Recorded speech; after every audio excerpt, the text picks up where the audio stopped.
up, everybody? This is Dominic D'Angelo of Inside the Ropes and several other outlets, but I'm here today on the Premier Streaming Network or in your podcast ears. It is episode 18 of One of a Kind with the star himself, Mr. Rob Van Dam. RVD, my dude, how are you this week? Excellent, dude. Van Dam good. Tell you. That's great to hear. Everything's great. Yeah. Awesome. I'm in a pretty good spirits too because I picked up the Celestian Prophecy, so I cracked it open a little bit, started reading it. There's an air of mystery going on because he met with the woman there at the restaurant, and he wants to know about this manuscript and stuff. So I'm intrigued. In her suitcase. Nice. That sets it up, man. I tell everybody this. If you can get past the first chapter, it gets better. Like, it's kind of hard to get into. At least I find at the beginning, just to set up all these, chance coincidences. He ends up taking a flight he didn't know he was going to take, after meeting this woman that he knows that he happened to run into because he had extra time or at the airport and called her, whatever, boom, boom, boom. Once you get past all that, and then it starts getting into, like, when it gets to Peru, the story really picks up. And if you can relate, like, like-minded, energy, sensitive people, then it'll take you for a ride. I'm ready to roll, man. It's good stuff so far. Like, I'm intrigued, and I didn't know it was like. I think it's like over 30 years old. The book got published. It's like 30 years ago. I think so. It's a classic. I know a lot of people are familiar with it, and like I said, they study guides and sequels, and a movie that sucks really bad. The movie sucks. Yeah, they didn't get the point. It didn't translate well at all. Oh no, that's no good. The book's in my opinion. Yeah, the book's usually better. Can't recommend it. Even Jurassic Park, the book I thought was better than the movie. The movie I like. So. Yeah, well, some movies do really good. Do really good as far as bringing the books to life. I think. Yeah. Like when I think of The Irishman, I think that did. I read the book by Charles Brandt, and it was like. I thought that's what they did was they told that story that was in the book, and then a lot of people will criticize the movie and say the movie got a couple things wrong. They'll say the Irishman he didn't kill Joey Gallo, he didn't kill, but the book says he did, and they were just telling the story from the book. Right, going by that, Yeah. And who the hell knows what happened to Jimmy Hoffa, but that's how they interpreted it in the book and stuff. So I liked the movie. It was long, but I liked it. I always like. Yeah, me too. For that reason, because they did a great job of bringing the book to life. Yeah, how about that? Sweet. All right. Well, we'll start it off. Did you watch any wrestling this week? I feel like I did. Well, I watched Katie wrestle on Sunday in LA for the. Is it UWW? Something like that. Man, I guess I should look that one up. But UWW or whatever. It's Melina commentates, and Rampage Quentin Jackson is the GM. So it's really cool. It's an all women's group, and we had a lot of fun time watching her wrestle. Nice. A pretty good atmosphere and everything like that. How it all? Yeah, it was a great atmosphere. Great building. I love the old theaters in LA that have the marquees out in front from the 30s. Yeah. That was my world for a while was Hollywood history. They promote all the time on Instagram, so you'll see it. But I can't remember if it's UWW. I think that's what it is, but. It's not WoW, right? It's not Ultimate Women Wrestling. No, it's not. These girls, and I'll tell you, these girls are way better than the WoW wrestlers. Yeah, way better. That's what the owner asked me like 2 or 3 matches in. He said, "What do you think?" That's exactly what I told him because it's like he books indie wrestlers that are actually wrestlers, and with WoW, for some reason, that guy David McLean that owns WoW likes to take actors. Like into wrestling. What's that? Like models and stuff. Models and actresses, and then try to teach them to wrestle. And that gets you a totally different product, So to say the least. But these girls were really good. Everyone worked really hard. A good show, and I look forward to the next one. Heck yeah. Well, here we'll hit it with a little feedback as we usually do. Let's see here. Feedback number 1. Oh, okay. This was on the comment of, I believe, the truthful video that we were talking about. Telling the truth.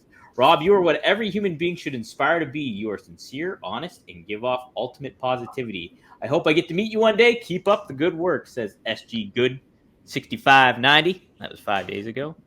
So awesome. Well, that's the kind of feedback that I like to hear. You know, that goes straight to the heart. Feels good. Makes me feel it validates my efforts, and I'm very happy to inspire. And I can't argue with them. You know, if I thought I was a piece of shit, then I would say, yeah, I mean, some people know that about themselves. You know what I mean? It's weird, but I've had some people, I mean, some people would be like, dude, you don't want to take after me, bro. You know what I mean? Like, can you imagine like feeling so low about yourself that you wouldn't recommend? But I mean, I can imagine, but it's not me. You know what I mean? Like, I'm very proud, and we're going to talk about pride too pretty soon. But, you know, I strive to always better myself, and I think I'm doing a really good job, and I'm pretty proud of the values I live by. And you know, I think that looking out at the world, a lot of people could benefit from walking in my shoes, so to speak, you know, or living with my ideology, or whatever. If you're inspired by me, then I'm glad, and I own it. Right. I think a good sense of it is the positivity that comes from it too. And like, you know, having the different outlook on things, I think really much helps. And I think it's coming through to the viewers and the listeners here too. It's like, you know, any of the RVDology is really like, it's hitting home, I think, with some people. I know it is with me, so that's for sure. So we'll talk about that in a little bit. But feedback number 2, extra medium size Mang says barbed wire match is a good wrinkle. This is referencing the WrestleMania dream match, like who your opponent would be. He said it was going to be, you would have liked to have it Sabu and maybe a barbed wire match. He says, I'd personally go Bam Bam and try to do that insanity on the biggest stage ever. People would have lost their minds seeing what they could do in a stadium. Yeah, Bam Bam's a classic rival of yours, so that's a good suggestion too, I think. Cool. Yes, yep. Feedback number 3.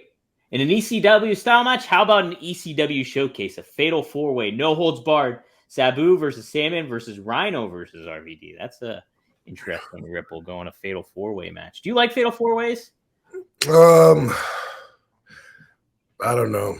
Yeah. Sure. Whatever. Sure, whatever. Yeah, they seem like a hodgepodge sometimes. Triple threats I can kind of take a little bit more. But yeah, I always like just a good one-on-one though. Now, this is not feedback to the podcast, but I thought this was very interesting since we've talked about this before. 90s WWE, one of these Twitter handles says, who's the first wrestler to think of when you see this belt? And of course, somebody says RVD, easy, duh. And it's pretty evident too. It's like, and the match that we're going to cover today, it like has that tied in. So it's like, and you can definitely tell how synonymous you are with that hardcore title and what you did to establish it too. So it's pretty cool. Yeah, that was one of my favorite championships to defend, and also it helped me adjusting to WWE, because when I was the hardcore representative, I was able to be myself within limitations, you know, within their guidelines and their time limit and whatever, but I was able to express myself the way that RVD needs to be showcased, you know, so that was really cool. I started making the belt mean something, adding prestige to it, credibility, which it didn't have before. I mean, it was a joke. It was a joke. I mean, a hardcore match before was going to the hot dog stand and squirting mustard all over each other, and pretty soon I'm main eventing the live events, and so they had to get rid of that belt. you were establishing it too much. Yeah.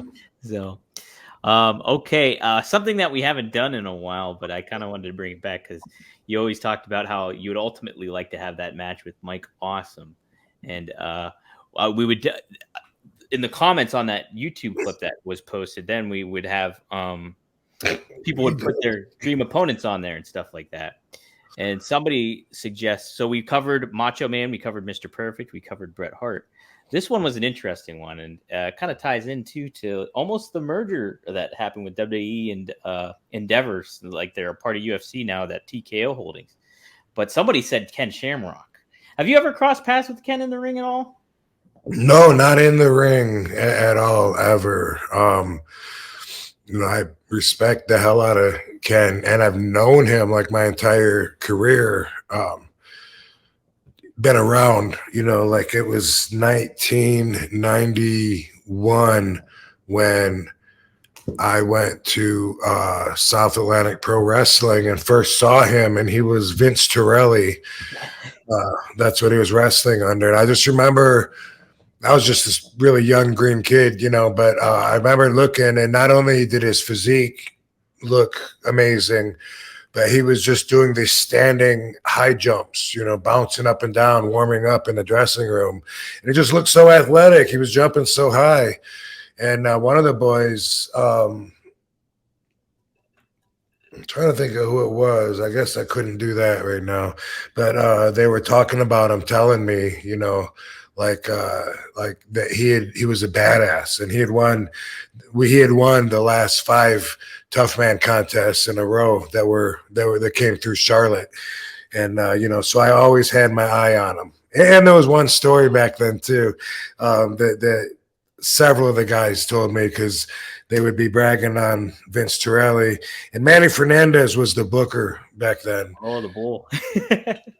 The stories you get out of me on these things. But Manny, the Bull Fernandez was the boss, the booker, running the show in South Atlantic Pro Wrestling back then out of Charlotte. And Manny's got quite a reputation himself. Manny, there's a lot of stories of Manny and Dick Murdoch throwing around like a whole bar room full of people, stories like that. And so the story that one time Manny and Vince Torelli had a disagreement, and that Vince Torelli had Manny jacked up against the wall, went really far with the boys. I bet. Yeah, like he had Manny up against the wall. Manny didn't want nothing to do with it, and he didn't want the smoke. But then I used to say that back then. They weren't cool enough. No. No, I remember Matt Hardy telling a story how like he was a young promoter, like just a kid, basically. Matt Hardy doing like Omega Wrestling with Jeff. And so they were running like this kind of like backyard kind of pseudo promotion in North Carolina. And here comes Manny Fernandez. He said, I know this story. I do know this story. Yeah, he showed up to work, right? He tried to intimidate the fuck out of Matt. And book him. Yeah, and like he's like, yeah, I'm gonna be on this card, right? And Matt's like, no, man, we can't have you on here. And like Manny was ready to square up against him, but luckily Matt had a lot of his friends standing there. And then finally, Manny relented. He's like, well, can I just have a table then at least? He's like, yeah, of course, have a table. So it kind of worked out in that way, but great story. For people nowadays, the marks that just think that it's a scripted world and their heads are I know how it all is. They would have no idea how it used to work back then, in the territories and the end of the territory days, like when I broke in. And that's something some of the guys would do. We used to call them outlaws, the indie shows back then, because if they didn't belong to the NWA banner, they were outlaws. That was the syndicated promotion across the country, and everyone paid up to it. And then there's the outlaw territories and outlaw promoters, and there was people like Manny that would do that. They would show up, and a lot of guys would do that though. That was a thing to do. They would just show up even though they're not booked. And it's cool to, hey, maybe someone will get hurt, someone won't show up. I got my gear, maybe I'll get a spot on the card. But they would try to force their way on the card, and sometimes even be talking to the promoter and not know it. It's, I was told I was booked here. I was told to be here at 5 o'clock. And they'd be like, by who? It's my show. You're talking to the guy. Yeah. Dude, that's how it was back then in those days. That's funny. The Wild West, man, outlaw and a half. I know. Wasn't Angelo Poffo's Macho Man's dad? Wasn't he known to run the outlaw promotion down there too? I think ICW. He was a promoter. He was a promoter, but yeah, I don't know if he ever, belonged to this NWA syndication or not. I couldn't tell you that, but I think he was, in Ohio, I guess, Illinois. Yeah, somewhere. Yeah, I know somewhere around there. But yeah. Wow. All right. Well, what I wanted to lead into, kind of, you hear this by some of the wrestlers. I know Goldberg has mentioned this before. I want to say some other ones too. Kurt Angle's kind of teased it a little bit too. Did you kind of, was there an interest of you maybe doing MMA or anything like that? Or did you ever have an interest in that? I know you grew up a wrestling fan, so I don't know if it kind of crossed over enough as it much did for like the other guys, but did you ever kind of have an interest in doing that once you saw it? So MMA wasn't around until I was already on my way with wrestling. You know, like even kickboxing, people didn't even know what that was. I had to explain it, when I told people I would kickbox, and they didn't know what that was. It was like it's I think it's in Ferris Bueller where he's like taking a girl on a date and says, I'm taking kickboxing. It's the sport of the future, telling the girl's dad so he'll feel safe on the date. But it's that guy anyway, even if it's not Ferris Bueller, it's that actor. Matthew Broderick. yeah, for sure. And I laughed at that because I was a kickboxer, so that's a big spot for me. But MMA wasn't around until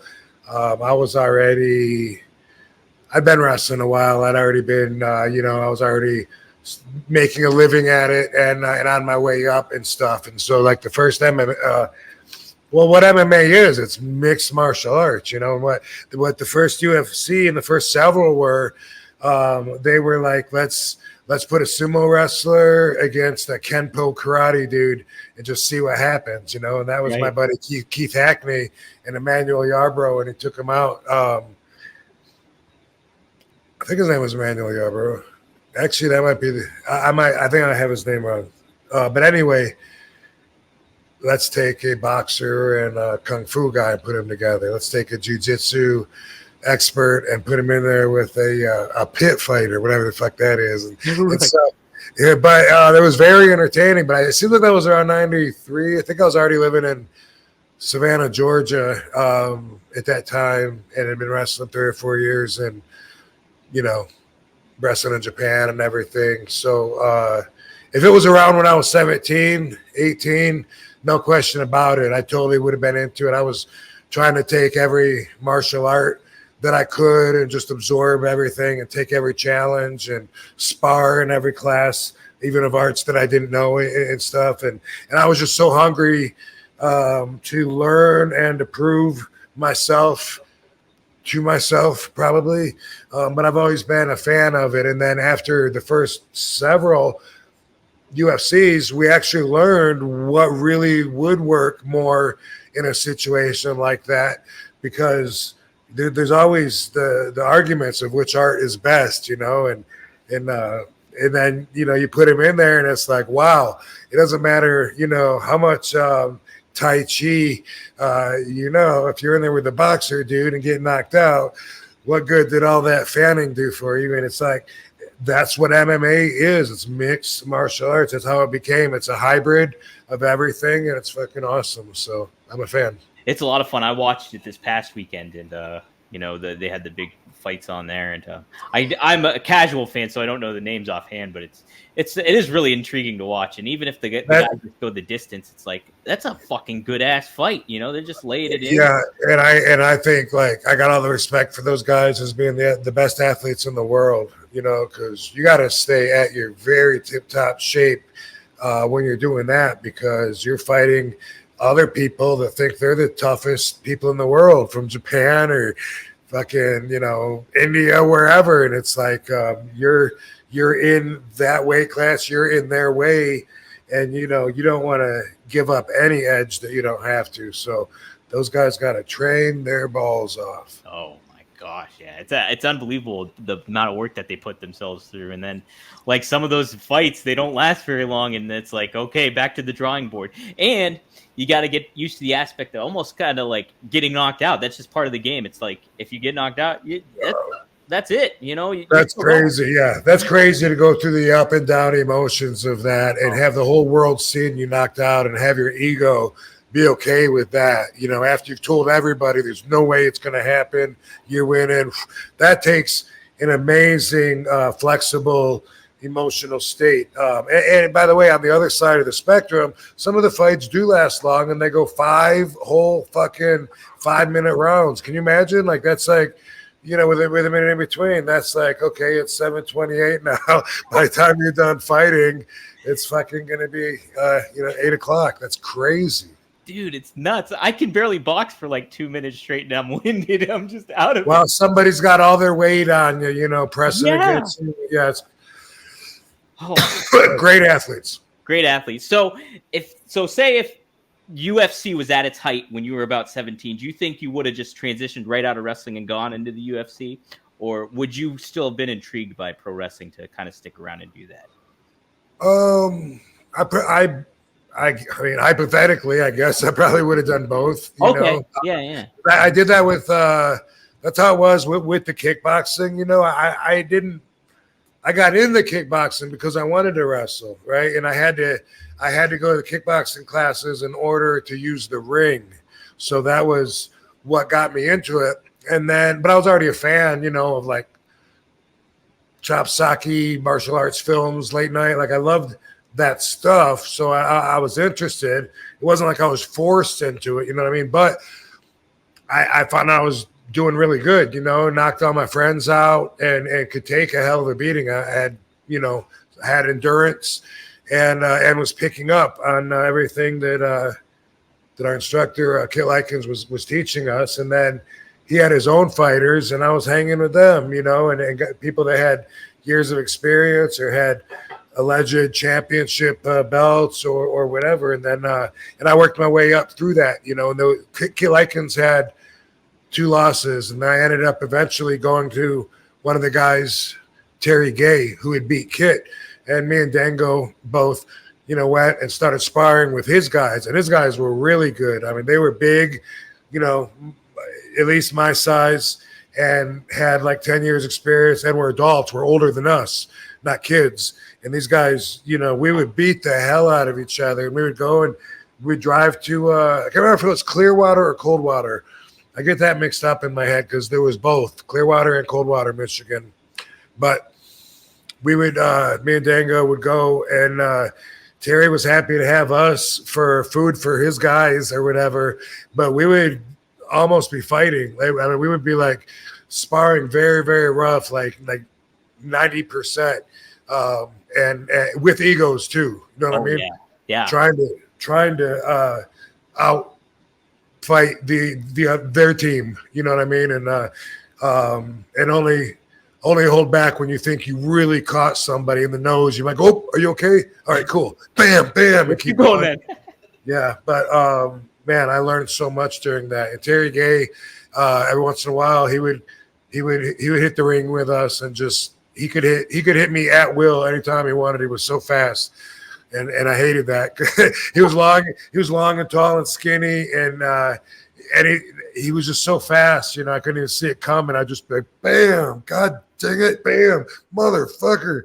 But anyway, I remember when I did the Tough Man contest, I was schooling with the Sheik, and I thought that the Sheik would be upset that I did that because he had such an onerous contract that said any bookings I take would go through him for the first 2 years, and he owned me at that time while I was making the payments to him. And I thought if he found out that I was doing the Tough Man contest, that he would look at it, you know, like I was being unfaithful to him, you know. So I remember being scared of that, and then thinking like, wow, I kind of felt like I was at a Y, like a crossroads where I could maybe pursue either one. You know, I was thinking, let's just do both and see what happens. And in wrestling, you know, just took off. Yeah.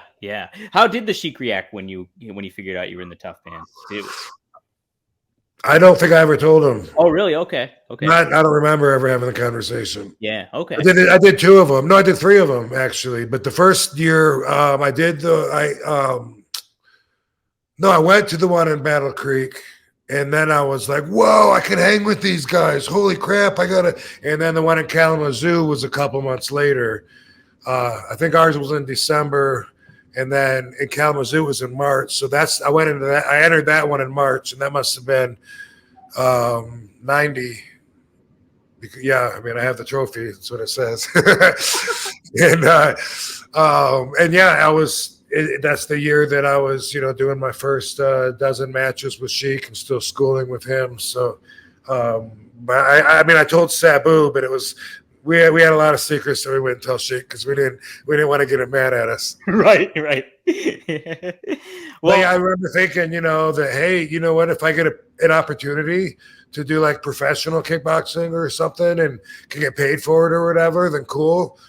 Same with wrestling. That's how I felt at that time. And it wasn't long after that, I guess, that wrestling started like really picking up. And then USWA's like 4 matches a week.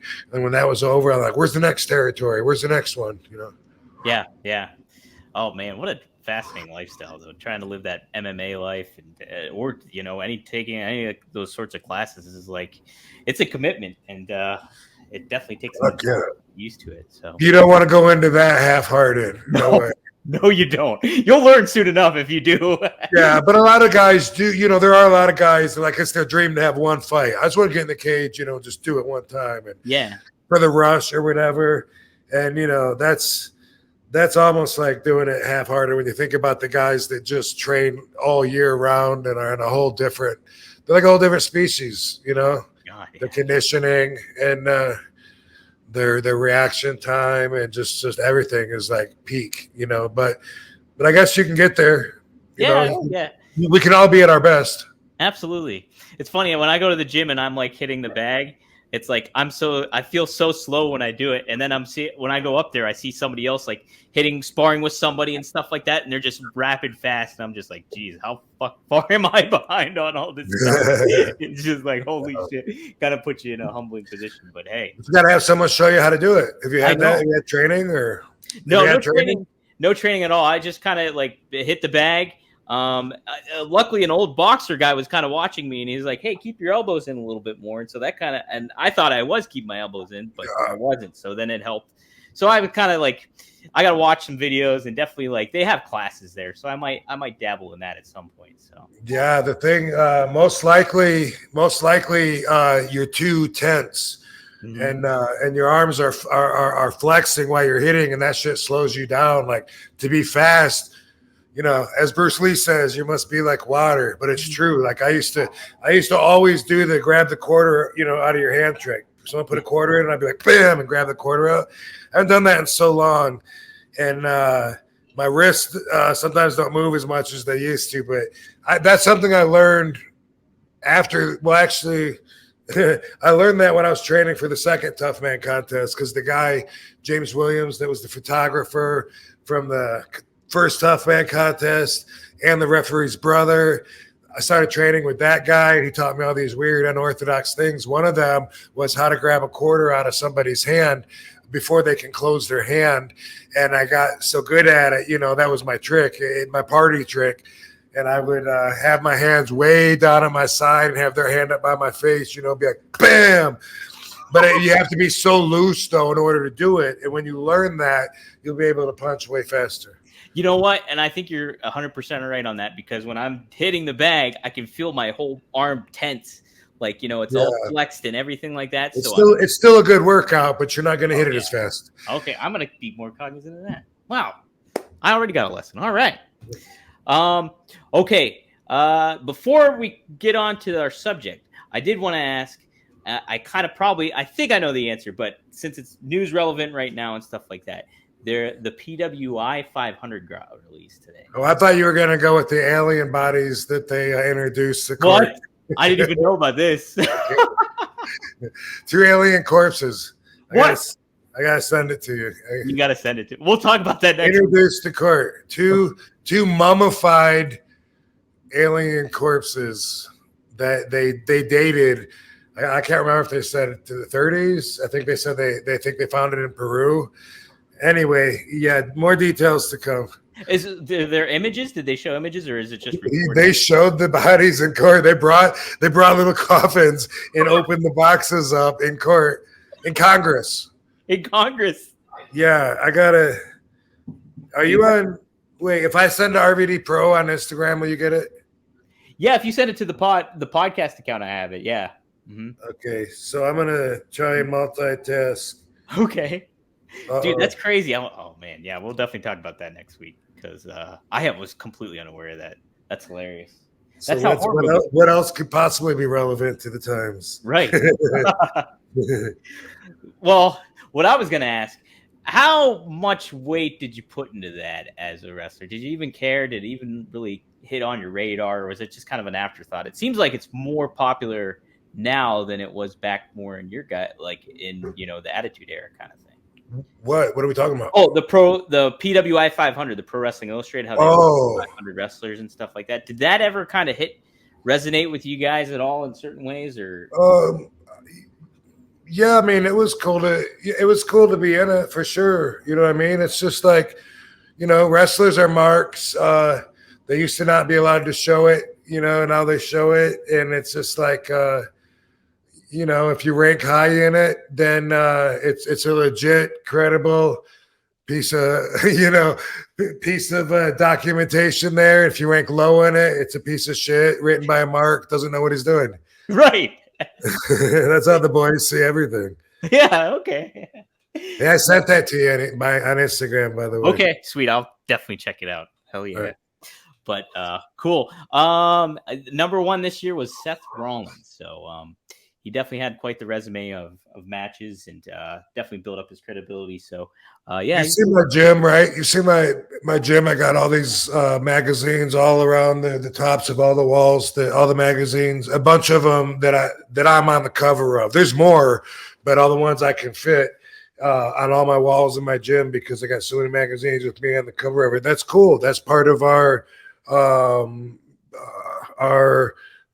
validation of our collective body of work, is shit like that, and keeping different merchandise that has our image on it and stuff. That's for us, that's really cool. That's looking at that shit and saying, cool, man, look at me out there in pop culture.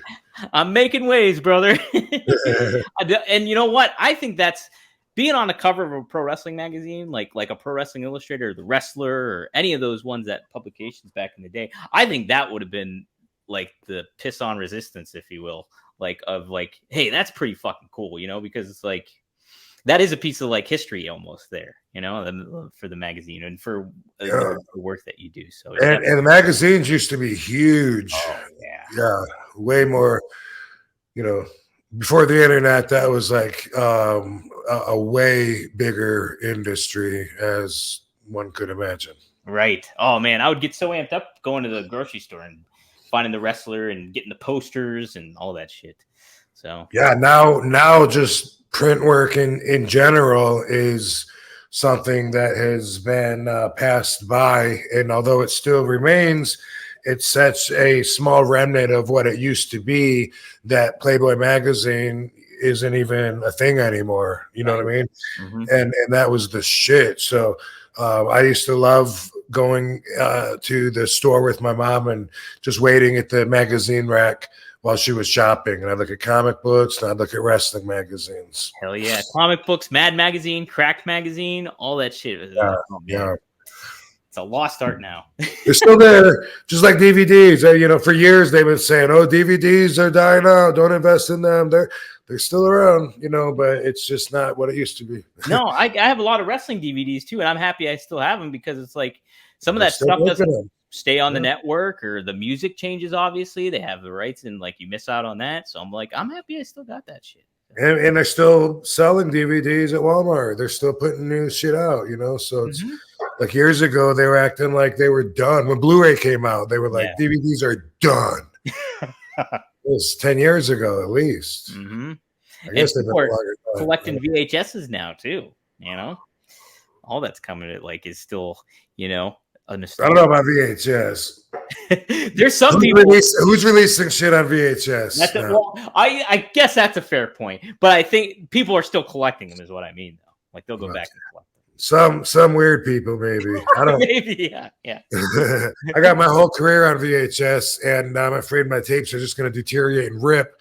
But Yeah, YouTube Chris actually has copied some of them, but I got boxes and boxes of it. And I don't even have a VCR, but also, you put that in sometimes and it eats the tape, and it's like, fuck, that's irreplaceable. That was 1994, fucking Washington, North Carolina, RVD versus Gorgeous George III. Where am I going to get that? Where the fuck am I going to find that? Manny Fernandez made an appearance on that one. Fuck. Yeah. Oh, he did. All right. So it's back to the wrestler spotlight. We did this several weeks ago, and initially we did Tommy Dreamer. I think it was our episode 2. And so we're going to pick up where we last left off, which is appropriate for this week because it's around the ECW, WCW invasion. So before I get to that, though, I did want to ask about Tommy Dreamer as a creative mind backstage during the ECW time. I know he's a pretty big part of the backstage scene there, but how much kind of creative input did he have in regards to how the show is executed in certain things, or was he a valuable opinion backstage a lot of the times during that era, if you remember?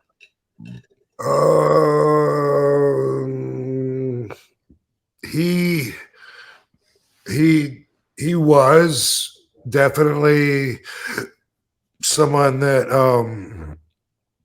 I think maybe like when I'm thinking like maybe some of the house shows, especially in the later part of the window when I was there, I think sometimes Paul wouldn't be there and Tommy would be taking his place. Okay. Yeah. So he had that much power. But he was that much office, and that much in touch with Paul. Bubba was close to and Taz, like all those guys that lived in New York. I feel like they were part of the office and keeping things moving along with Paul, whether it's ordering the T-shirts or I don't know, even keeping the TV going, to an extent. But I think that they all had a lot of say so in the direction of. I don't know if I want to say everything, but at least the parts that Paul could use help with. The day-to-day kind of operation of it all in certain aspects of it. Yeah. Yeah. Cool. Yeah. Did you ever have kind of any work that you did backstage that you were like, it's kind of like a added assignment to you or anything like that when it came to ECW, or like would you take onus or like jump in on something? Anything stand out to you in that regard? No, I'm in charge of me. If somebody wants some advice or something, then I'm always there for it, but yeah.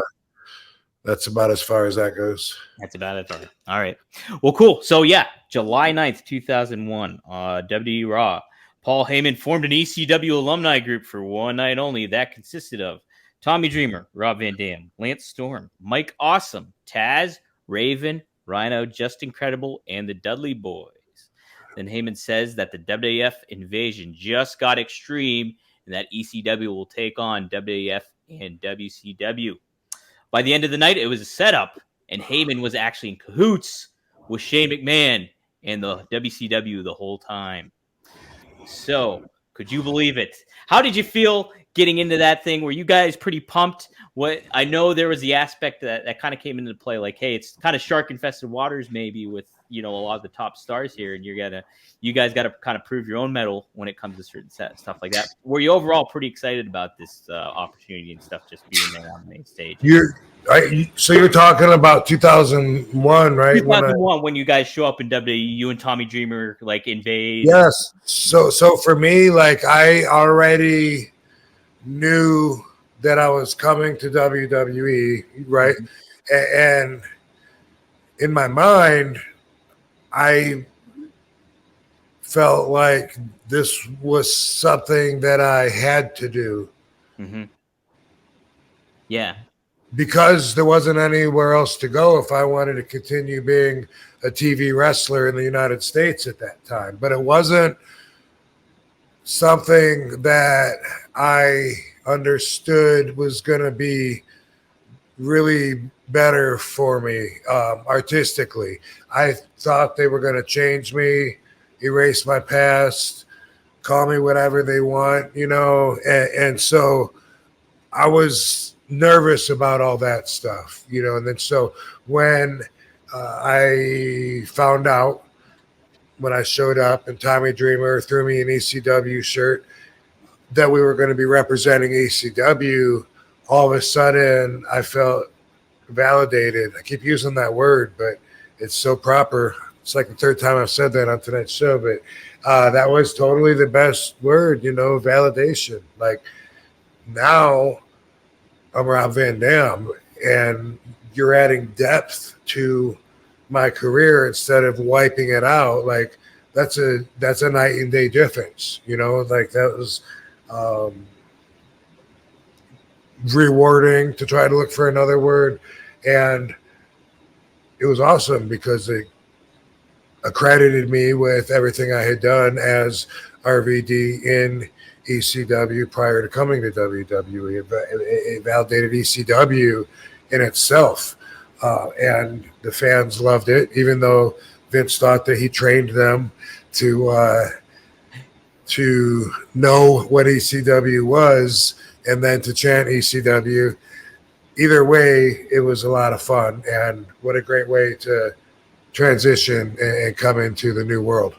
It was pretty exciting too as a fan. I remember being a watcher of ECW, but not super like tuned into the product. It was like on my radar, but it was like I would only catch it once a week, and if I did, it was late at night and all that kind of thing. Is Barbie's hanging out there? Yeah, that's her spot. That's the way to do it too.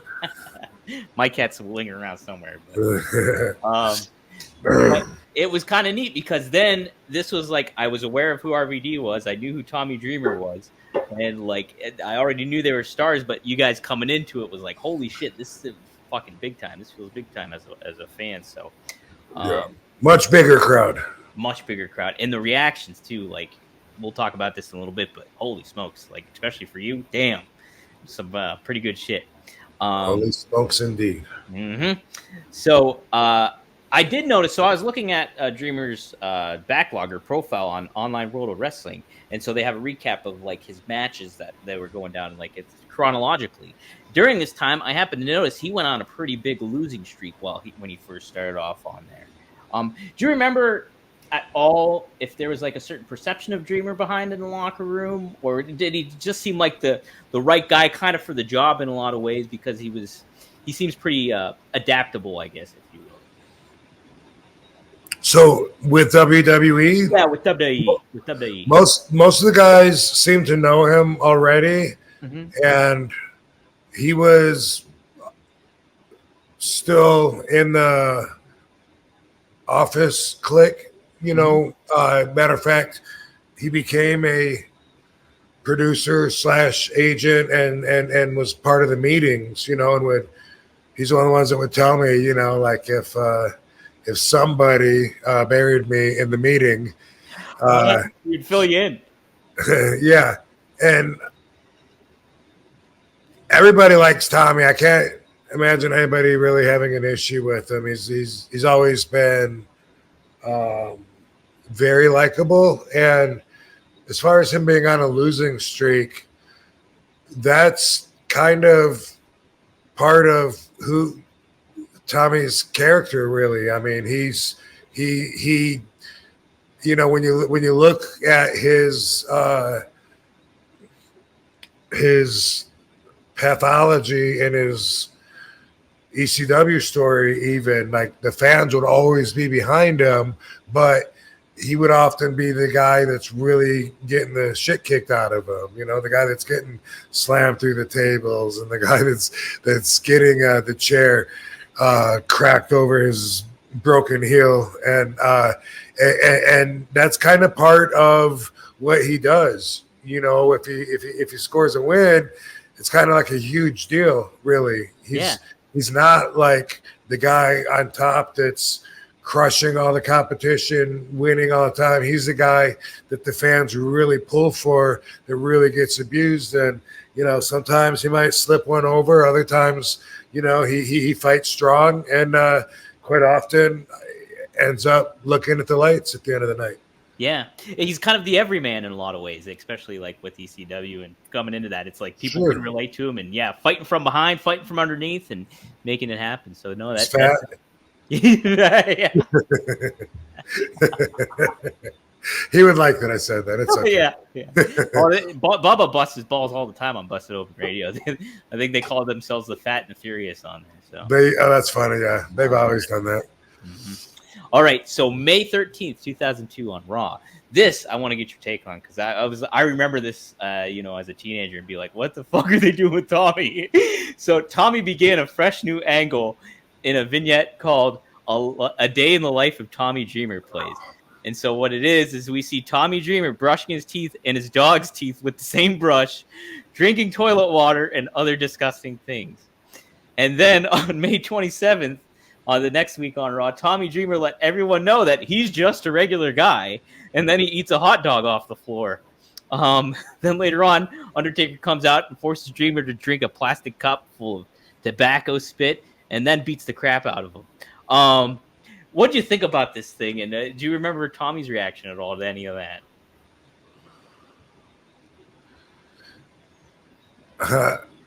Well, I thought it was stupid. Yeah, sure.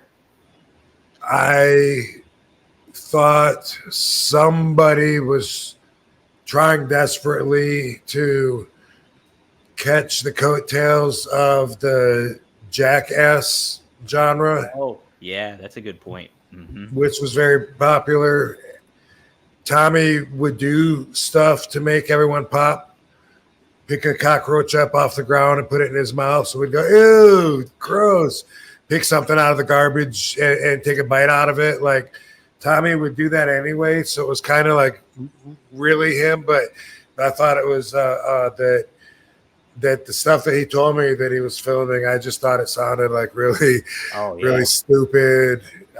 And much like what I thought of Crime Time, even then, before I really gone from being a caterpillar to a butterfly in my life, I still, even back then when I was rather immature, I remember thinking, man, I hope a lot of kids don't take after this act here and start following up and trying to outdo this shit, because that don't sound like a good idea at all. He said he was eating a hot dog out of a toilet. Like, what? Why? Yeah. Dude. I remember him like being at the barber getting his hair cut and then eating his own hair. I was like, what the fuck? It's like, what's going on here? Like, I don't see that translating to money. Mm-mm. I think around the same time, but I could be off chronologically, but it seemed like they were doing a lot of weird things, like I think they were doing the HLA back then. Yeah, that came a little later, but yeah, you're right. Mm-hmm. Okay, yeah. So I know they were like really trying to find the right ways to really push it and be edgy, and I think this was maybe a failed attempt at that. Yeah, no, and that's a great point thinking about Jackass, because that was super popular at the time, and maybe they were trying to come off of that, So, okay, you mentioned it. Tommy Dreamer, February 2003, he joined the writing staff on the Raw brand and continued to be an in-ring performer. I'm going to jump ahead here a little bit, though. Talked about One Night Stand, obviously, before. How big was Dreamer's involvement with that project? Were you and Heyman the primary proponents, or did Dreamer have his hands on that whole project, too, of kind of developing and growing? I really don't know. That's a great question. I have the impression that he helped more than I ever knew. I wasn't communicating with him a lot. Mm-hmm. I would talk to Vince, and even more so, I would talk to Paul, and then Paul would talk to Vince, and maybe that's when Dreamer was in on those meetings, and maybe that gave 2 votes for some of the ideas. I'm really not sure, but I know that I pitched it, and I went around and asked all the boys, if they would participate, if I could get Vince to do this, because he was really, really warm on it. And I went around and asked everybody, wrote down a big list, pen and paper of everyone I could think of. That's right, Chris Jericho, Rey Mysterio, like Eddie Guerrero, Chris Benoit, everyone I could think of that had been through there. And then but at a certain point, I almost feel like I almost had to hand it over, because once it was a go and they accepted it and we were doing this, then it was all of their regular suit and ties meeting and talking about everything. So mostly I would get any info from those meetings from talking to Paul. Oh yeah. Okay. Yeah, no, that makes sense. Yeah. Maybe, he was more of a guy that was kind of helping out like Paul with, getting stuff across and stuff, like you said. Maybe so. Okay. So you guys did tag up on several occasions in the new ECW, but after you guys leaving WWE, both you guys eventually making your exits, you guys didn't cross paths until TNA. I think in the ring, at least that's what I saw on the website there. It says, Me and Dreamer? You and Dreamer, after. So you guys did obviously ECW came back as, after One Night Stand and all that stuff, and you guys competed on that for a while. But then once you, I think you left obviously at 2006 or 7, was it? 2007, I think it was. And then Dreamer eventually left later on. But then you guys met back up in TNA here. And so let me see here what it was here. So Tommy Dreamer called out on August 5th, 2010. Tommy Dreamer called out Raven, who cut an amazing promo to hype their final showdown. So then Dreamer, my phone's going off.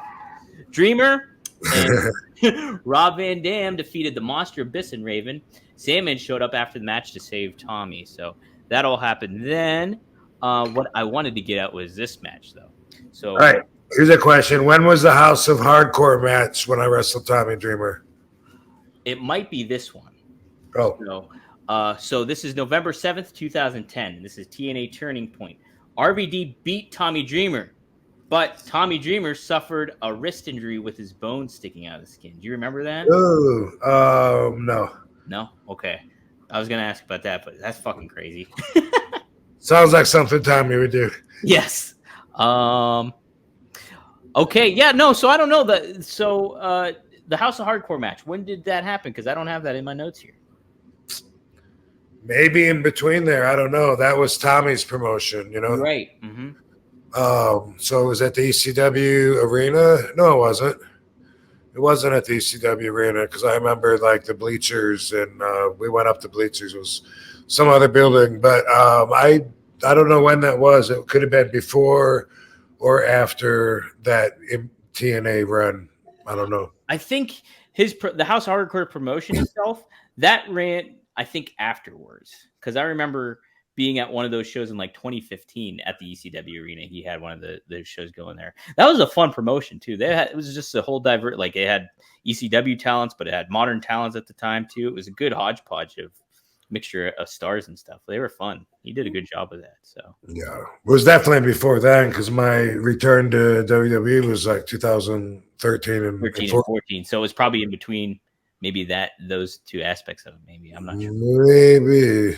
Or you missed one here. I did. And this isn't YouTube Chris's fault. These are my own notes. So he is not at fault here at all. So I take onus on all this.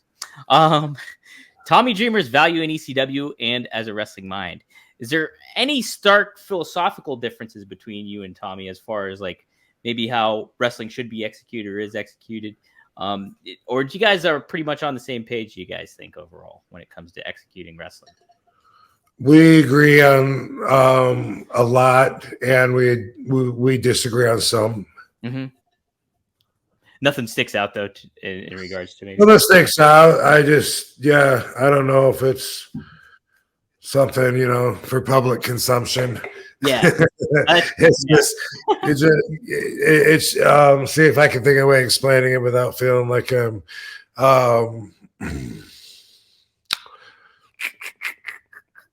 well, okay, so something we agree on, I can tell you. Sure. They do that stupid, I think it's stupid, and so does Tommy, that move now. I guess it came from Mexico. I don't know. But where like my opponent bounces off the ropes and comes at me, and I run right by him, and then I hit the ropes that he just ran off of, and then he stops and turns around, I think, and then I come at him with whatever. Like, I don't know what the name is for that. It's not a pass by. It's not like when you sidestep somebody and throw and push them on their back. We've always done that. This one, you run like right by them, and we had this conversation during my last Impact run where that came up, where I was saying that I don't approve of that move. That's stupid. And Tommy said he was in the ring with somebody that was saying, they wanted to do that move. And he said, go ahead and do it.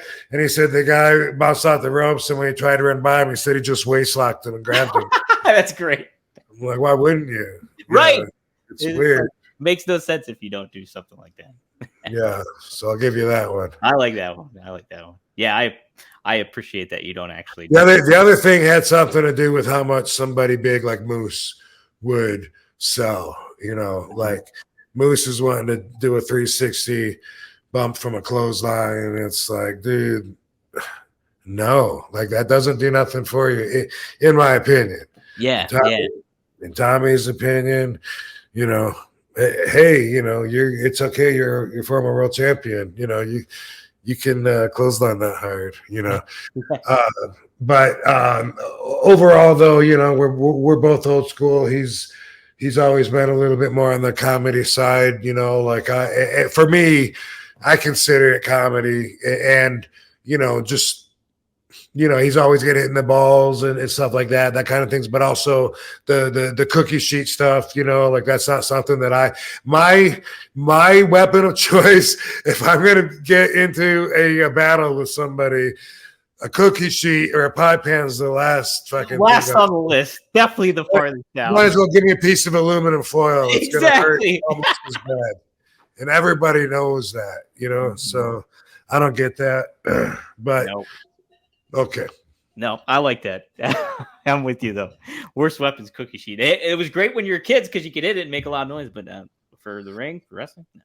And then when you do it when you're a kid, you know what it feels like. So then what are you thinking when two big, 250-pound muscle man warriors hit themselves with it? You think they're really going to knock themselves out with it? Yeah, you're like, oh, that shouldn't have felt that bad. It made a lot of noise, but that didn't look like it hurt. So... All right.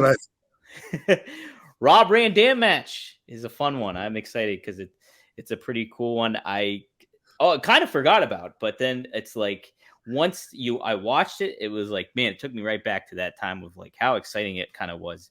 And even at this juncture too, it was like the times were changing because Steve Austin was a heel.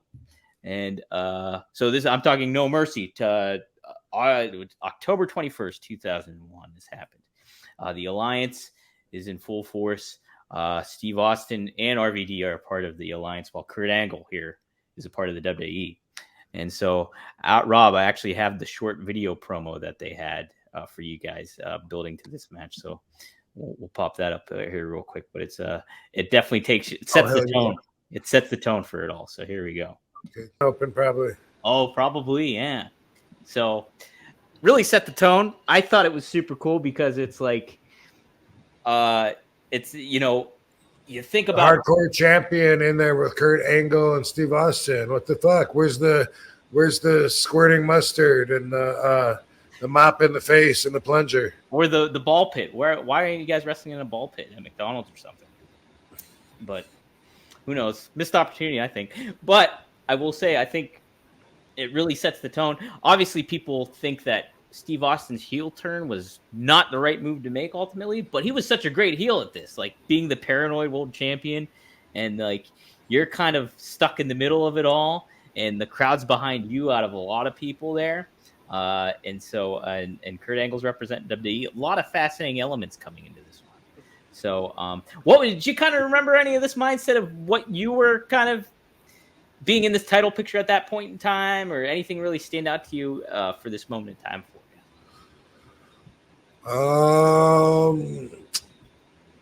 Really just having good matches. Mm-hmm. Yeah.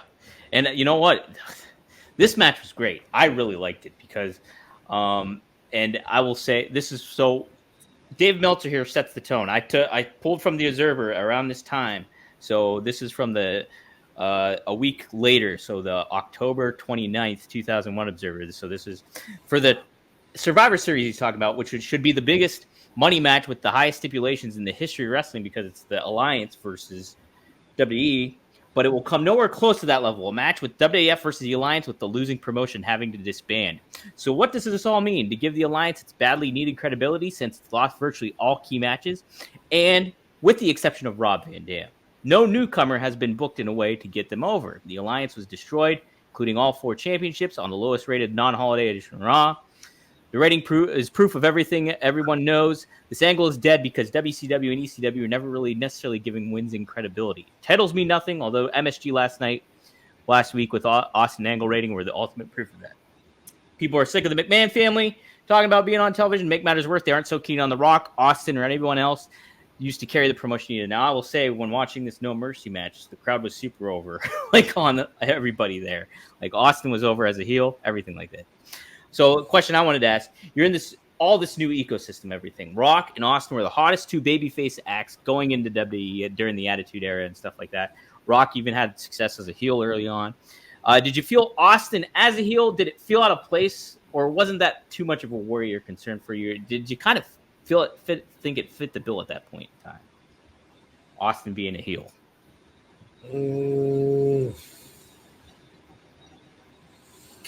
I don't really remember having too strong of feelings about it. I mean, it seemed like the crowd was behind him anyway, right? Yeah, so I can definitely tell. Didn't really feel like from what I remember, I don't think it felt so much like he was a heel, except the crowd.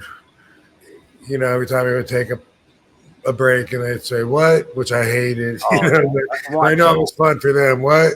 Yeah. But he started them doing that, and they would like to. Since he's a heel, then it's more fun interrupting than if he's a baby face and disrespecting him. But yeah, I don't know. It was. But then I guess I was a heel, so he was my leader when he was a heel, right? You were kind of the. I remember, like, you know, I just wanted to wrestle and have good matches. When I think about it this whole time, I think about the milk truck and us, you know, having to slip and slide, you know, getting sprayed with milk. I hated that stuff. You know. Yeah. Now I can see the bigger picture, but we can only see so far from our eyes, you know. And being in the middle of it, I hated that. I hated when we had to do the music video for the Royal Rumble Survivor Series. Oh yeah, Royal Rumble. That's what it was. West Side Story.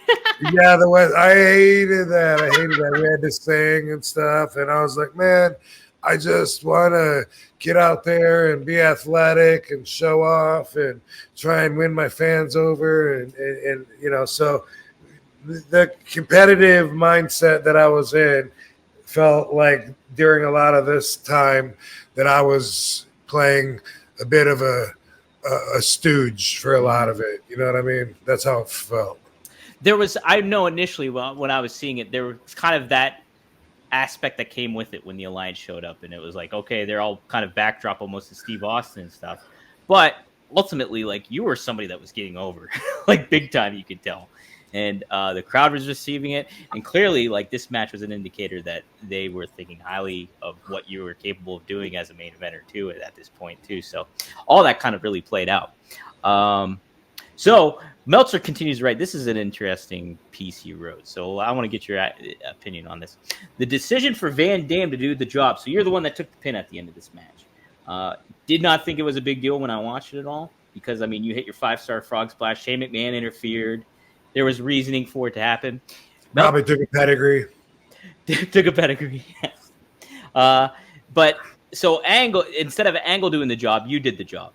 Meltzer says it's likely one of those political deals. There's been a lot of talk in the dressing room before the show that this would be the night Van Dam got his payback. There is a lot of resentment of Van Dam's push, particularly because many see it as Paul Heyman's manipulation, and Heyman has both of his friends and foes politically on both sides of the dressing room and office. Adding salt to the wound is that Van Dam gets such a great crowd reaction every night, and that since the Van Dam push has started, business has been way down. Now, the crowd reaction does not indicate that whatsoever, I will say. Van Dam opening people up the hard way so often hasn't helped those going to be resentful of a newcomer that the crowd took so strongly to even before the company reacted to it and started making him a major part of the show. All this basically allows those who believe Van Dam should and shouldn't be given the huge push, with plenty of legitimate arguments on either side, which makes it even more of an issue. Now, was there kind of that, I know you were kind of always thinking about the competitive aspect of it all, and certainly the politics you hate about it all. Was there that dynamic that you felt around that time too, or were you just kind of riding on this? Because this is like, this is validation for what you've been doing, I think, in a lot of ways. So that's the appearance I got about watching this match back.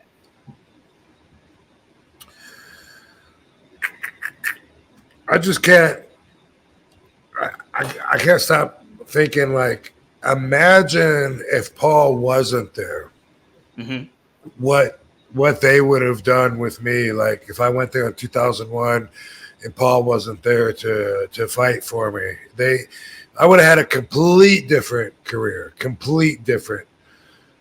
And who knows what it would have been. But we don't live in alternate universes. But he was always, everything that everybody enjoyed about my career and stuff. A lot of it was because Paul was there fighting for me, and I know they resented it. I've heard and interviews from some of the other guys talking about it.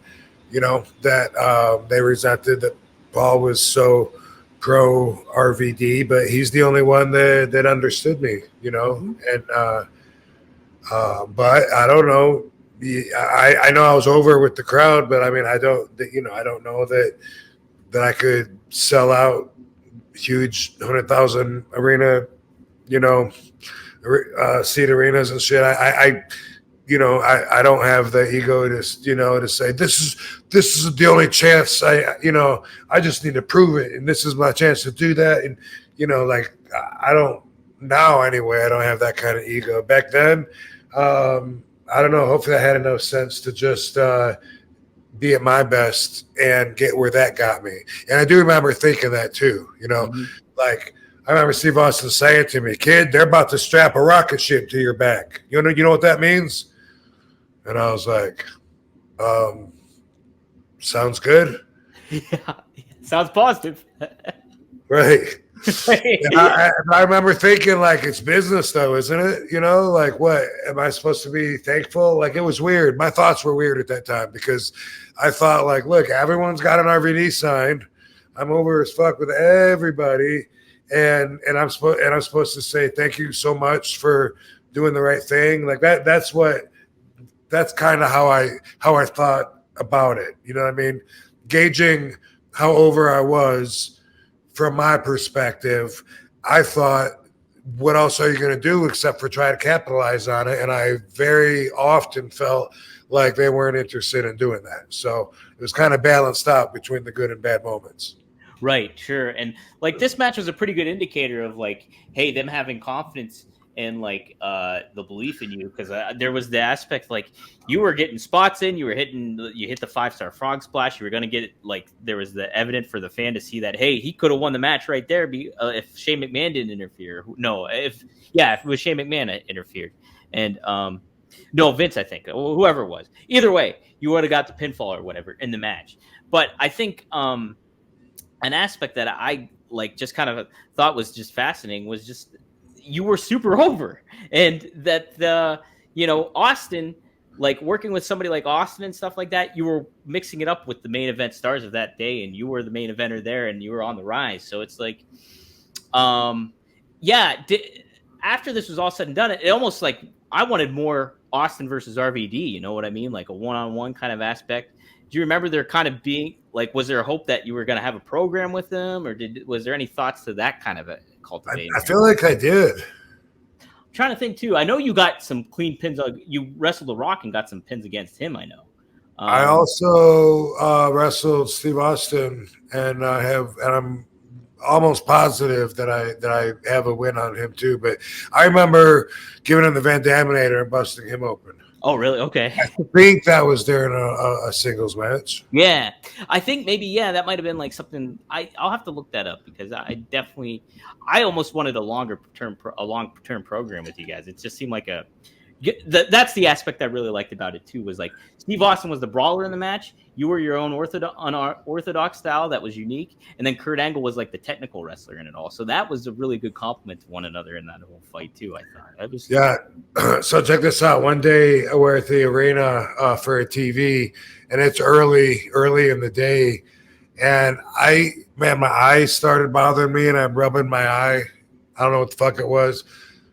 Pretty soon, my eyes all swollen, and it's like, it's like pussy, and I had to go to an eye doctor, and I did this in the daytime, and I came back, and I thought there was still a long time before the show was starting, and I was in the gym, and my eye was starting to. Was feeling better. I got these eye drops, medical eye drops or whatever.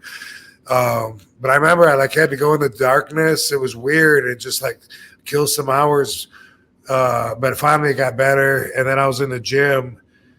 There was a gym in the arena, and I wanted to work out that day, but I didn't get to because I had to go to the eye doctor. So I thought, I'll just get it in now, kill some time. I'm doing some butterflies. Someone comes in. I can't remember who it was that came in. They're like, Rob, they've been calling you down to the ring. I'm like, huh? They're like, you're supposed to be down to the ring. I'm like, when? Like right now. Everyone else was already down there. They're calling for you. I'm like, what? And I put the dumbbells down, and I, boom, made my way out there. And that's the night that Steve Austin started saying, "What? Do you need a watch?" Oh, really? No way. That started it. Yeah. Yeah. That's great. I was like, you want to give me a watch? Cool. I don't remember what I said, but yeah, that's when he was like, well, thanks for joining us, RVD. Can I get you a watch or whatever he said? And that started that. Yeah. Because everyone else, the rest of the alliance, everyone was already in the ring. And then I just made my way down there, which was fine for my character anyway. Yeah, right. It works out. It worked out with the persona. That's hilarious because that became a whole thing with Steve at that point. Was like the watch and everything. That's great.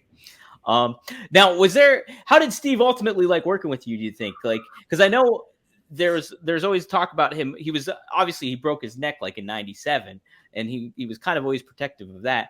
But Kurt Angle liked you working snug and everything like that. So was there kind of that aspect that did Steve ultimately you think working with you? You guys complimented one another really well in the match, I thought.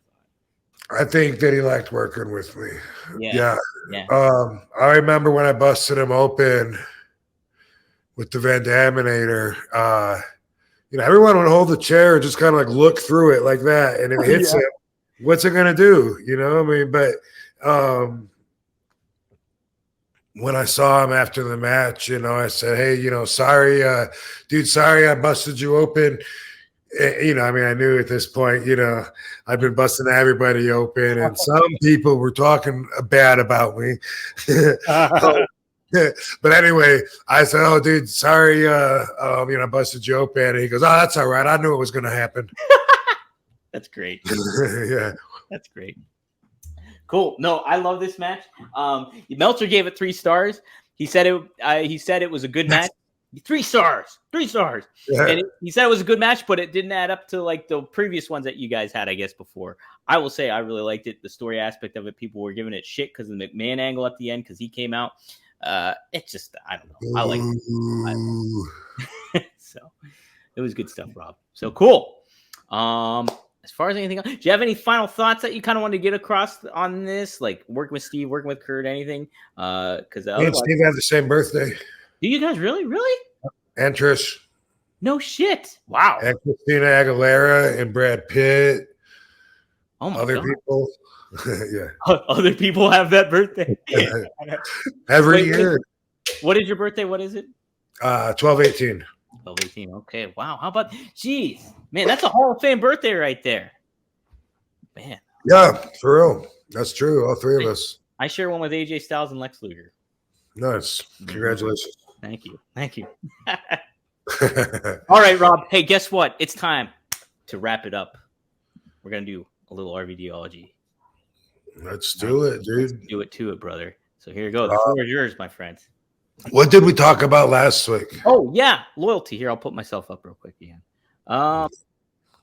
What you got, dude? Did you happen to bleed into your week at all last week? Or are you getting too used to these ideology values of mine and kind of just let them go in one ear and out the other now? No. So loyalty, I've thought about it. It's just like you kind of put the aspect in it of thinking about like who should you be loyal to and who kind of like deserves the loyalty in certain ways. And like, a lot of my headspace goes to like, I over obsess about a lot of stuff. I have OCD, so I think about a lot of stuff. So if I get focused on a subject, I'll ruminate. And then like you get to a point like, past relationships, or you think about other stuff, whether it's with a girl or with friends or anything like that. And it kind of comes to the aspect of like, geez, how much time am I wasting just spending thinking about this person or thinking about this aspect, where it's just like, I'm putting a lot of loyalty into somebody that might not be thinking the same thing. And it's just like, what am I getting out of that besides nothing? It's just like you kind of reflect back on it. It's like, man, I'm wasting a lot of time doing that. And so trying to be conscious of that and like realizing like who do you put your loyalty and your thought process into, that's really what I factored in a lot throughout this week, especially this week, like throughout this week, especially. So yeah, Rob. So it's been a good nice. Yeah, that's good. To add on to that, a lot of people, maybe I almost want to say that at a certain point, all of us are probably most loyal to ourselves. Some people remain only loyal to themselves. And we talked about those people, DTA, don't trust anyone. Right. And then when you find love, then sometimes I feel like you can branch out from only being loyal to yourself, and then, like, let's say like you have kids, then I don't know, like I'm loyal to Katie, obviously. And by being loyal to myself, I know that I'm going to be happiest and I'm taking care of myself best by being loyal to her, so that works like both ways.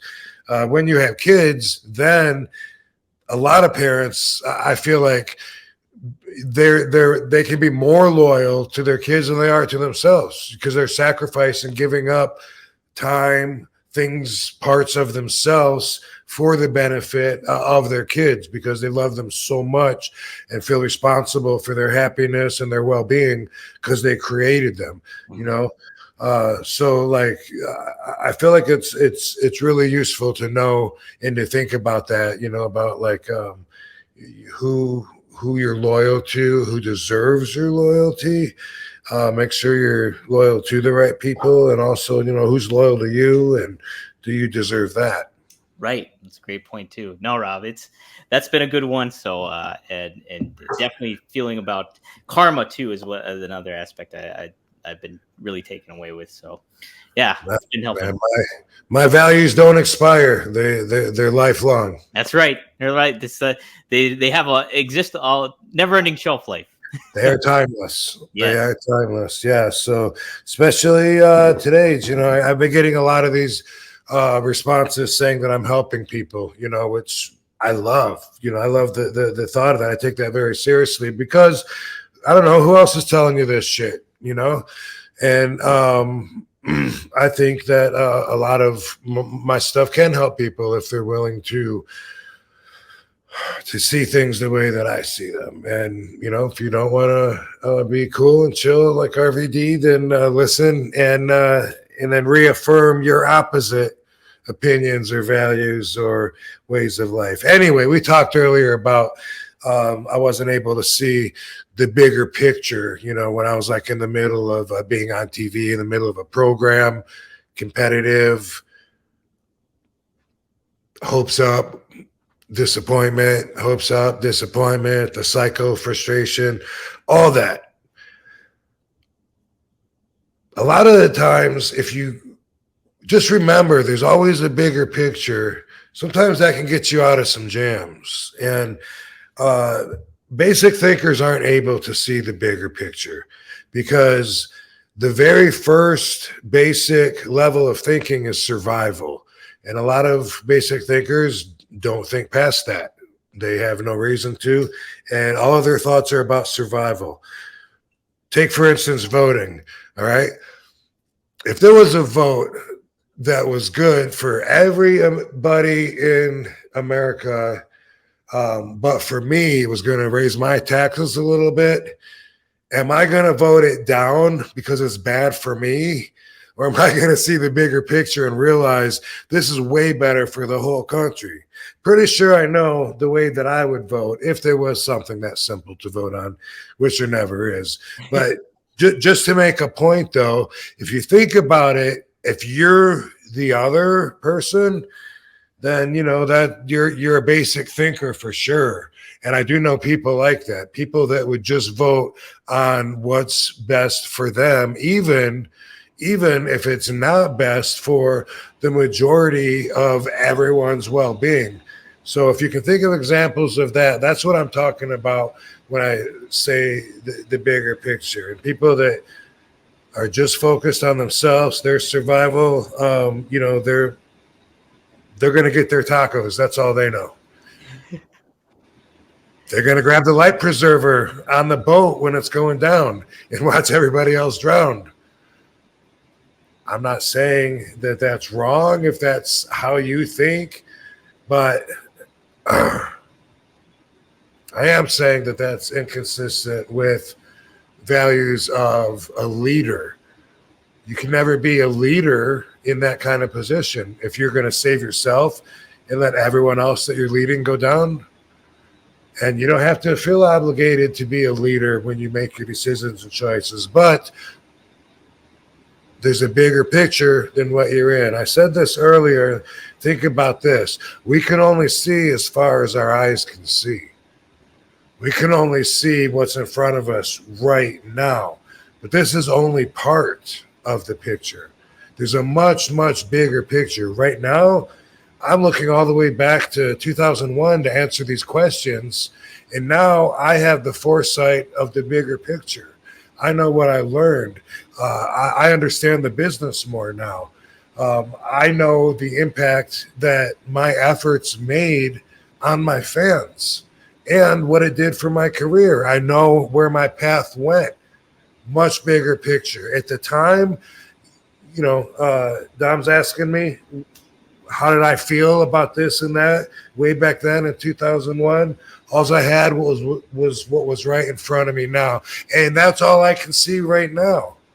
That's all you can see is where you at right now. So if you got problems, I feel bad for your son. I got 99 bitches. No problems in a bitch ain't one. Sorry.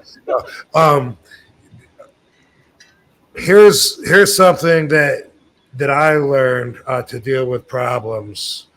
And I learned this through martial arts. One of my martial arts instructors, one of the ones that taught me a way to meditate. Not my favorite way to meditate, but one way, and my favorite way to really put everything in perspective. So, he's got the class in position. Our eyes are closed.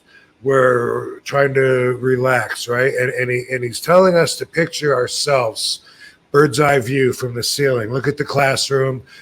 There's 12 idiots here with karate gis on. We're looking at the top of their heads, right?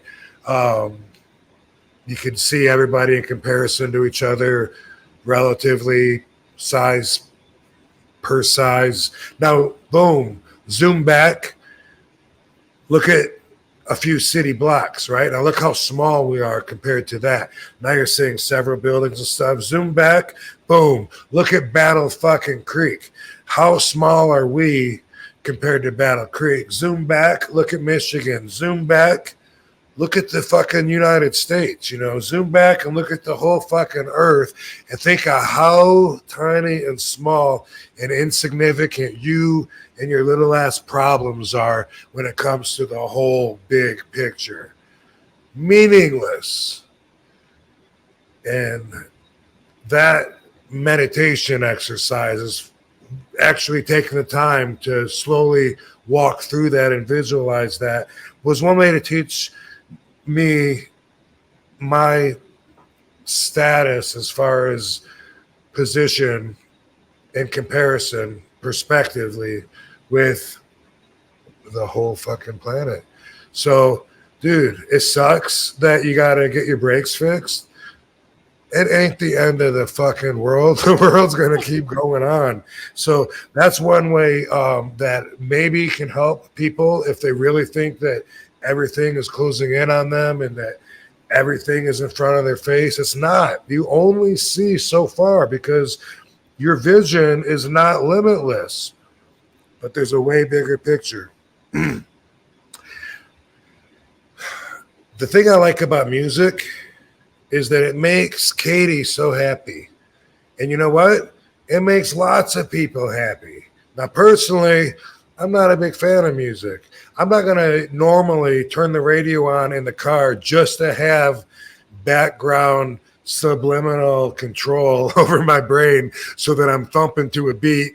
And I would rather be of free will and cut that off. Personally, I'm a platypus. That's what I do.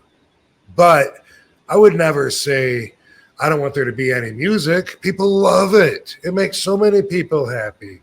And it's such a big part of culture. Bigger picture, not just myself. And by the way, that's what people do with weed. You know, marijuana, we know it can help so many people, especially people that are going through chemotherapy because of cancer or wasting away diseases. Like, we know it can help them. But people are like, oh, I don't smoke weed, so I don't care about that. They're not looking at the big picture, and they don't need to feel obligated to. We all choose what we focus on, what we pay attention to, where our interests are diverted and diversified. That's up to us.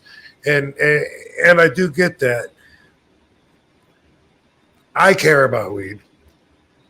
When I decided to be an advocate way back in '98, I didn't know that the bigger picture was that I was going to be replacing a possible image of being an intellectual with one of being stupid because I used cannabis.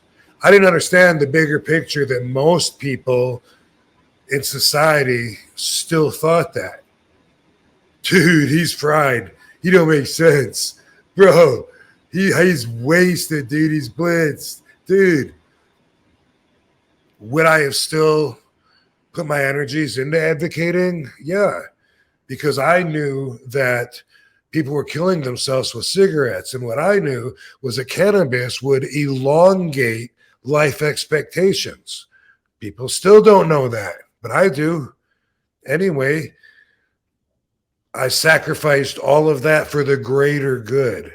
You know, I've said before, I would quit smoking if everybody that really needed it could have better access to it.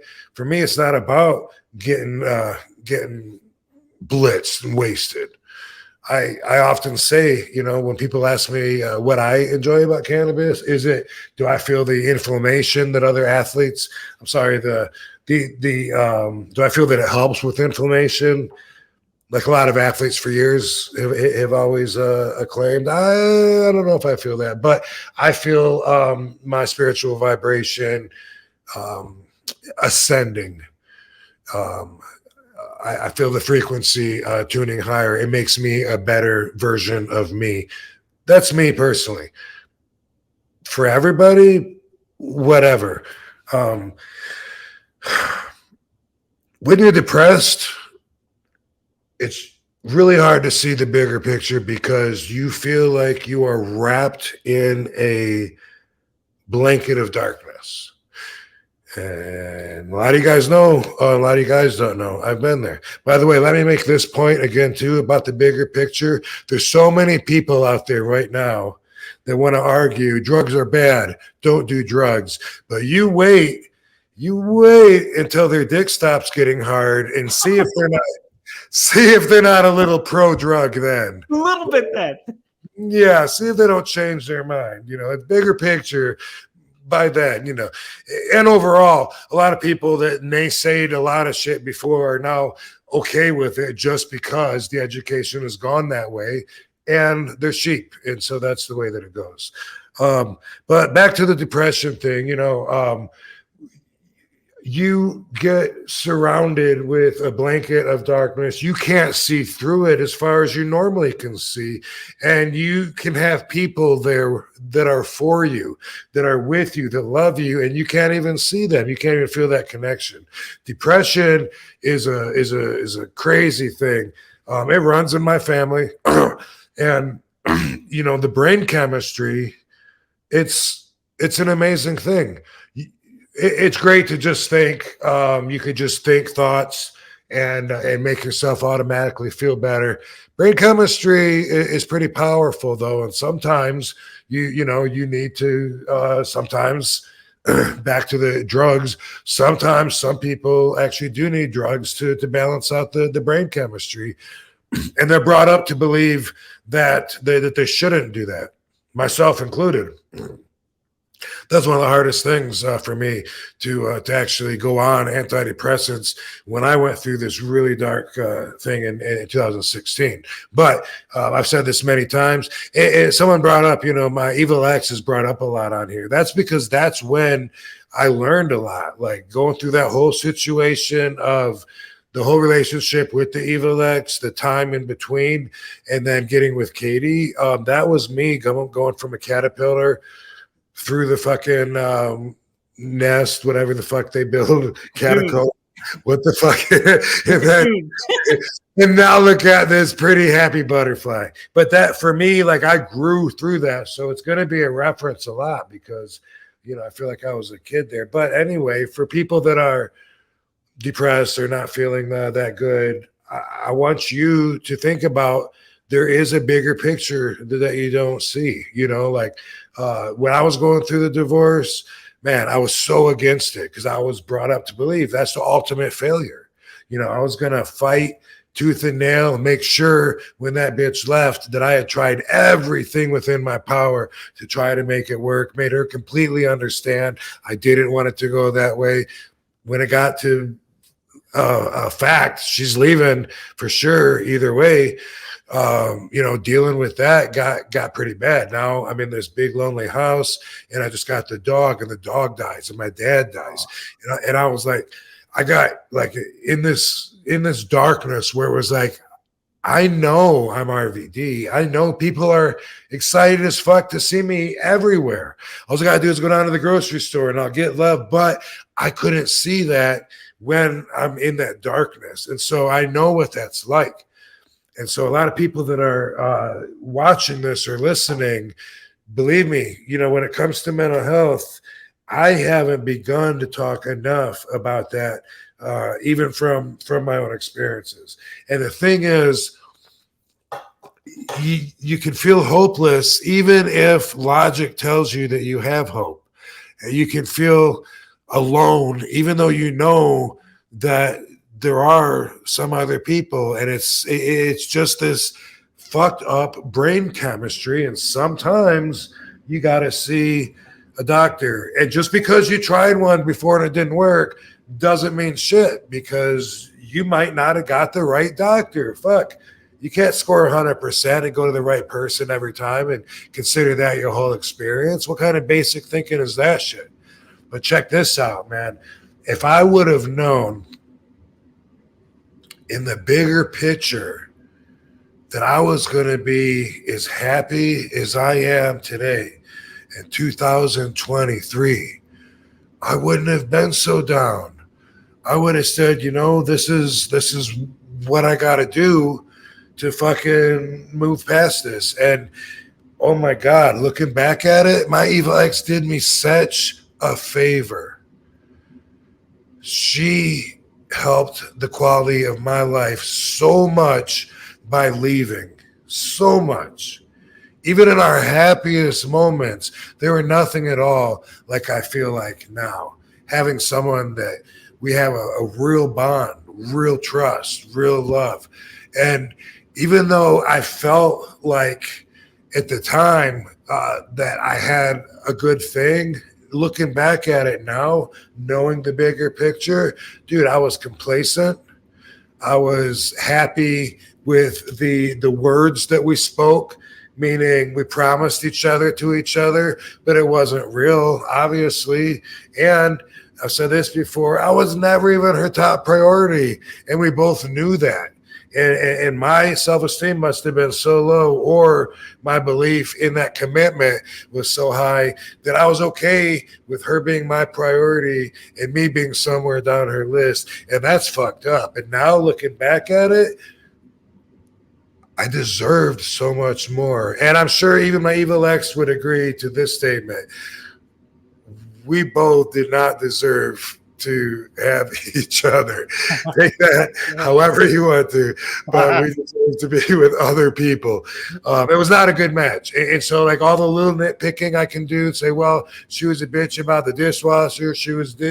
No, bigger picture, you know what? We didn't fit together. We were not a good match. We shouldn't have been married. The whole time we fought so much, from dating through newlywed, through being around after 10 years.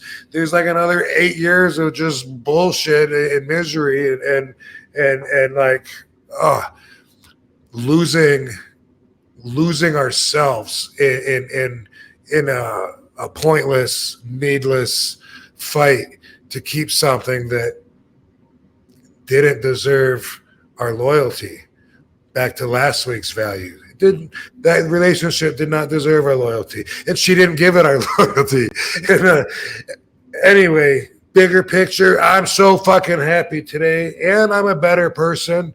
I feel better physically, and life is just the best that it's ever been. So, you know, there's always a bigger picture, and that's what I want you to remember. How about that? Heck yeah, Rob. That's a great one, because it's like when if you're in the midst of a depression, you cannot see through the woods whatsoever. And people will tell you can have the support around you a lot of the times.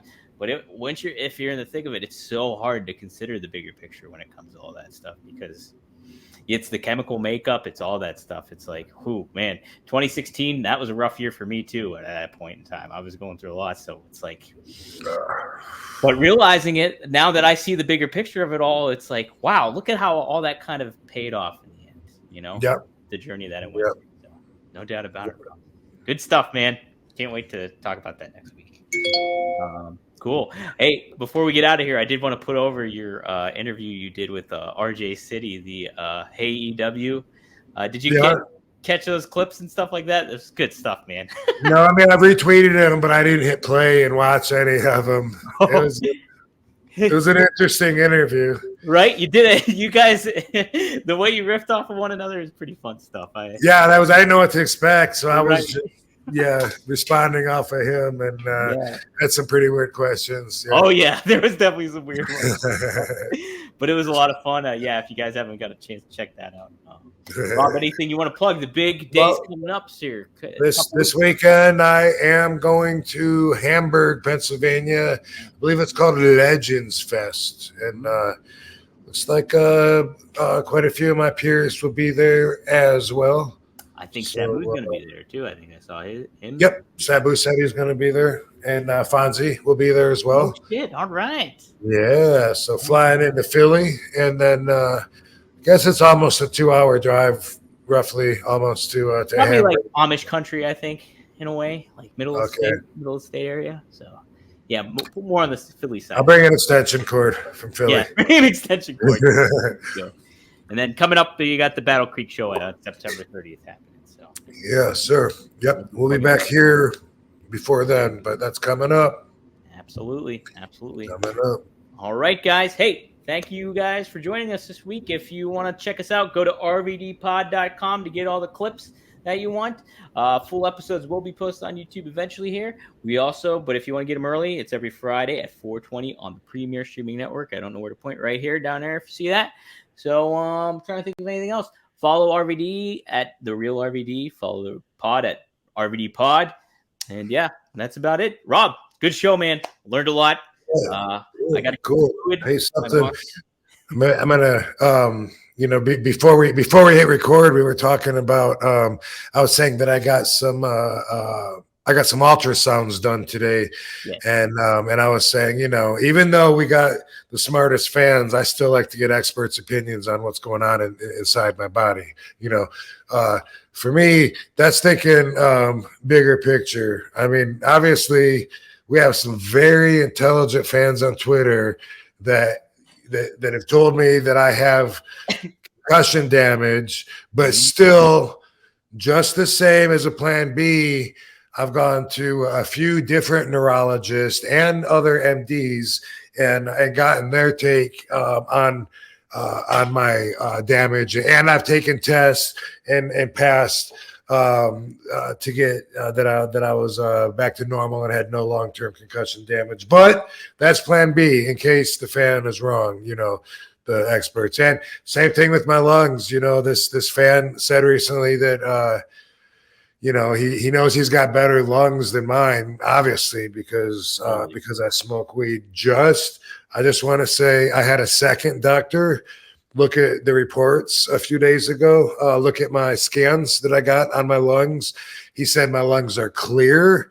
He said there's no inflammation, there's no scabbing or any signs of abnormalities or signs of any smoke damage. But that's just thinking bigger picture, just in case the fan is wrong. I've had two different doctors look at my scans, and so I don't know what to do with that information, except for share it, because like I said, I know, as Jack Harrer told me, that cannabis will elongate your life expectancy, and in a few years, everyone else is going to know it too, and then they'll see the bigger picture. But I see it now, but I do appreciate the fans' constant medical reports on my health. Please keep them coming. Keep them coming. I want to know more. I learn a lot. Keep them coming, bros. Bring them to Hamburg this weekend. Bring them to Hamburg. Yeah. Bring your health reports. That's right. I want a full documentation. We'll post them up on the pod here. We'll get you going, guys. Thanks for joining us here on One of the Time. See you next time.